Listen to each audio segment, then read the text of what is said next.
Welcome back to the BullyProof series. This is the class on bullying.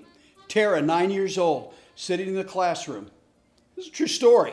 Tara told me this story, 9 years old. Matter of fact, she stood up on stage on a cruise ship and told this story in front of 500 people. 9 years old, just a little thing too. Tara's at her desk and these three girls came up. The teacher was gone and said, "Tara, you're adopted, really? You mean your parents gave you away? They didn't even love you enough to keep you?" And Tara said, "I stood up on my back heels and looked at those girls and go, no, my parents now chose me and love me. Your parents got what they got." Isn't that great? 9 years old. Bullying is a self-esteem parenting issue, especially with kids. I shall repeat, bullying is a self-esteem parenting issue. Tara didn't go home crying because the girl said something to him. Tara felt good and comfortable with herself about being adopted. Why? Because her parents taught her that. Let's go back now and explain why that is bullying. It's not insulting, it's not sarcasm, and it's not teasing. It's bullying. Three girls overpowering her to intimidate her of someone they perceived as weak. And what did Tara do? She stood up to them. Did those girls mess with her anymore about that? Absolutely not. Because she stood up to them. That's very important. Here's another one with her mom helping her son this time. Another 9-year-old, little guy too. They came up to me on a cruise ship after they saw my BullyProof presentation and wanted to tell me this story. He came home from school and he was crying. Mom said, "What's wrong?" "Nothing." "What's wrong?" "It's not important." "What is wrong?" He said, "The boys at school are calling me a fag." He goes, "What boys?" He goes, "These three guys at school are calling me a fag." She said, "Do you know what fag means?" He goes, "Yes." She goes, "Okay, come with me." They sit down at the kitchen table, not with a computer, with a dictionary, and she has him write out acronyms for fag. F-A-G. 3 words, that's what an acronym is for fag, and he memorized them. The next day he goes to school and she goes, "You want to tell Mr. Naster what happened?" He goes, "Yeah, I went to school the next day and they were waiting for me. They go, 'Hey, fag.' And I said, 'What?' 'My mom taught me to have him keep repeating the word.'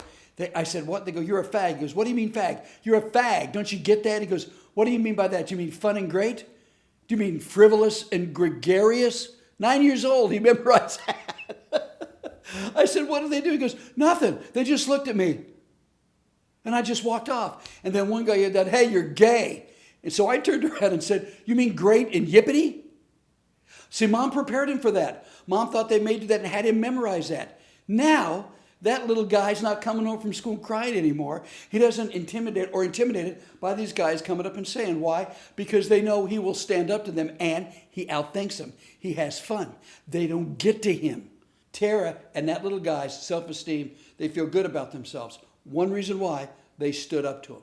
Now, from the Naster archives. I'm walking home, 9 years old, 10 years old. I can't remember the exact age I was. I was walking home from school across the field, and 2 guys were following me. And I knew the one guy, Ron. I knew him.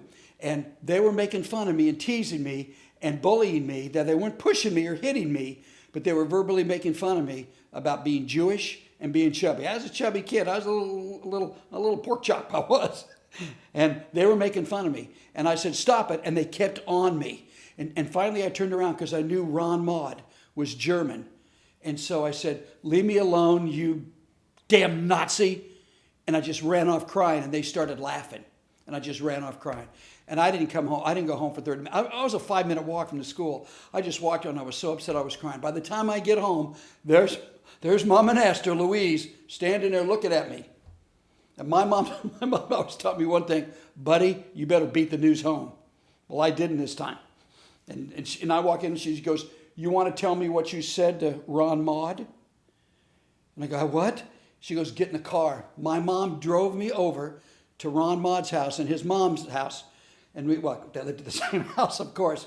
But the 2 moms sat there and go, "What did you say? What did you say? Did you say that? You shouldn't have said that. Did you say that? You shouldn't have said that. You boys shake hands and never do this again." And we did.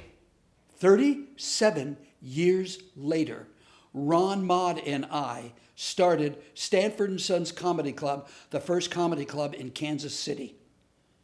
Yes, we did. Absolutely true story. What would have happened if we would have fought and our parents would have found out? What would have happened if our parents didn't intervene and help us through that? We went on to be great friends after that. Bullying is a self-esteem parenting issue. In the next class coming up, we're going to talk about how important it is to stand up for yourself, and especially if they get physical with you. See you next time.